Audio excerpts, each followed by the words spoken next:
City leaders and local activists got into the dunk tank today to raise awareness on gun violence prevention. It's our top story at 11. Thanks for joining us. I'm Rachel Ramsey. Gun violence prevention group, the Lansing Empowerment Network, brought the community together for the chance to dunk people into some water, like the Lansing mayor and police chief. Called Rebuilding the Village Block Party, the event had a deeper goal of connecting people with leaders to discuss gun violence and find ways to reduce it. Taryn Simmons was there, and she's here for you now with what's being done.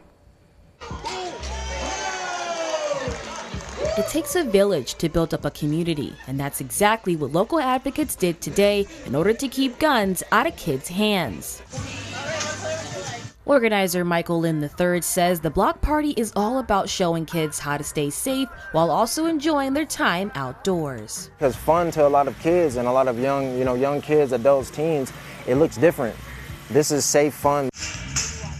The Lansing Police Department also joined in on the fun, giving out gun locks to people and highlighting the importance of firearms safety. This past June, city officials launched the Summer Safety Plan as a way to combat gun violence and involve more officers within the community, which is the goal Chief Rob Backus aimed for. About building community. It's about building trust and partnerships, because we know if we're going to make a difference in lowering our crime rates and changing people's behaviors, it's about setting an expectation, and that expectation comes from just the general idea that the community together can put forward a set of expectations for everyone and hold people to those expectations. And Lansing Mayor Andy Shore agrees, saying crime goes down when there's attention given to the issue. And they go down when you have more things in the community, right? When you have more programs for kids and they can get jobs, when you have resources like the Lansing Promise where you can go to college. Lynn says the event builds efforts to humanize local officials and intertwine them within the community,